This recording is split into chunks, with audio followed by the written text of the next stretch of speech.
So hey guys, we ended up getting our deer this year. Very excited about that. Tonight we're going to end up getting some of the venison ground up.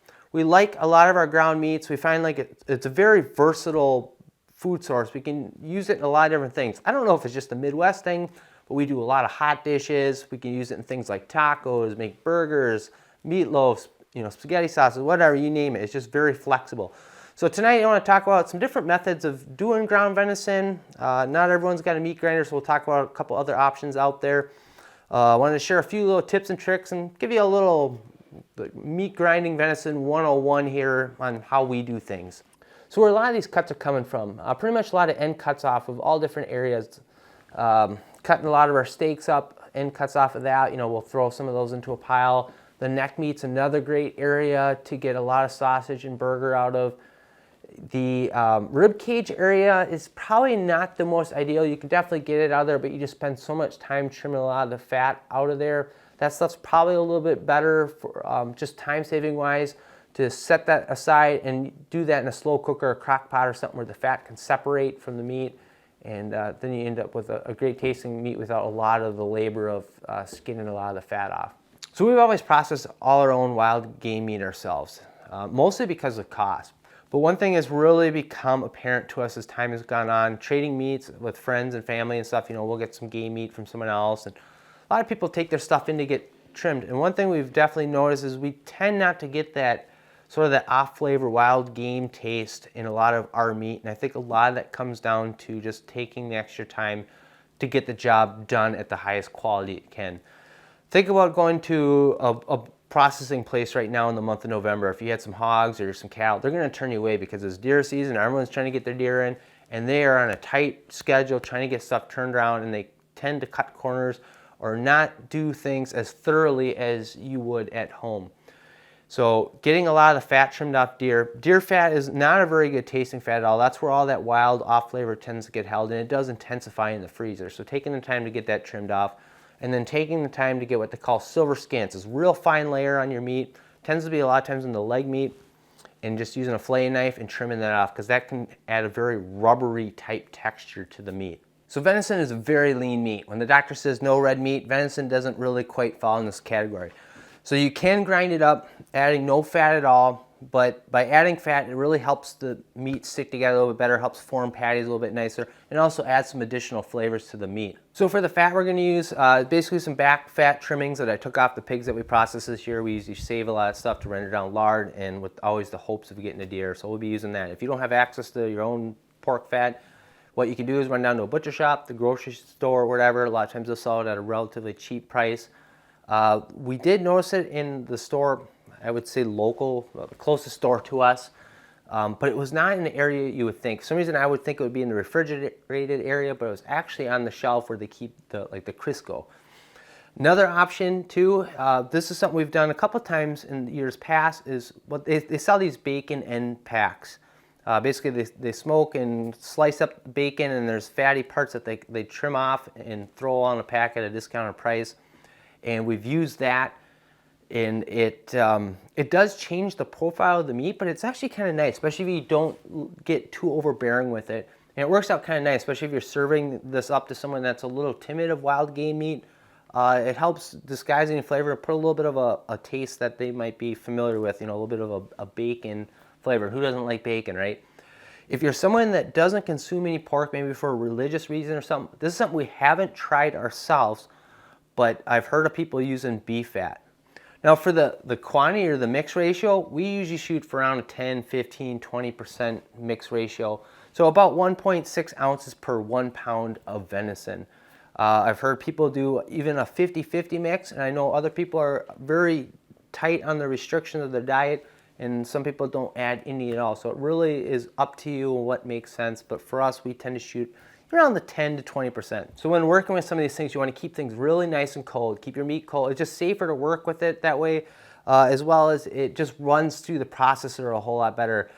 We've definitely noticed using like a hand grinder or something like that, the fat tends to gum up a lot more, and you end up spending more time cleaning the darn thing out than you do actually pushing meat through there. So a lot of times what we'll do is we'll dice up our cubes of fat into little small chunks, then we'll throw it back in the freezer, And then just before we're about to use it, we'll end up mixing it in there and starting to run things through.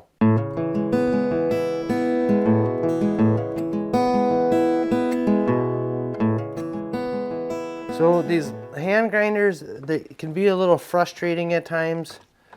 They just don't work as good. You tend to get stuff that, see how that fat's, you need this fat really nice and cold, because otherwise it can start to gum up on you. So this method is definitely my least favorite. You can see it puts a little bit of a chunky grind on it. Really the key here is to keep things cold. It's frustrating for me. I'd personally prefer to use a knife. That's another option. I've definitely done that. You get your harvest, you're out, you got a bonfire going or something, pull out a knife, dice things up really fine, form your patties, you can cook them right on over the open fire, old Western style. So one thing I think a lot of people have is a food processor. We'll pull one of those out. Those actually do a pretty decent job.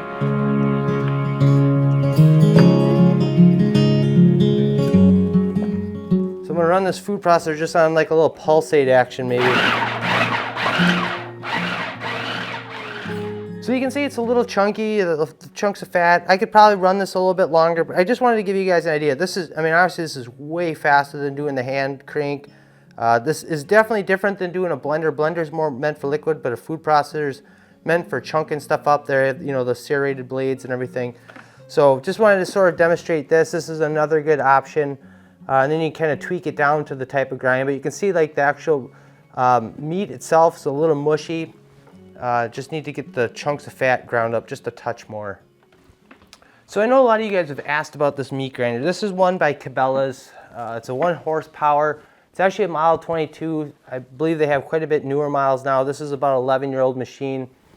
And it's hard to justify the cost if you're just grinding a little bit of meat here and there. But if you're doing deer and you're doing some other animals and stuff every year, it doesn't really take very long for something like this to pay for itself. These generally run a couple $100 and up.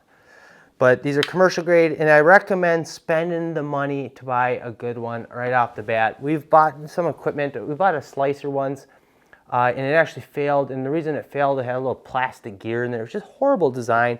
And I think the thing cost about $100. You know, this is probably 2-3 times the price of that brand.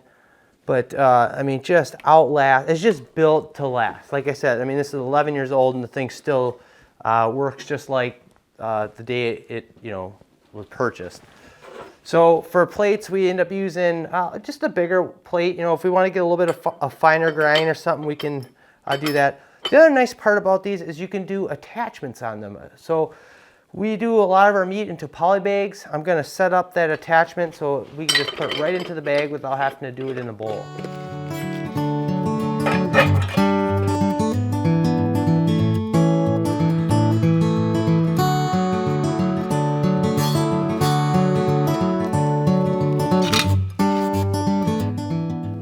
So I did want to do just a little bit of a grind into this bowl so you get a rough idea on a single pass grind, then we'll run it through one more time and compare notes.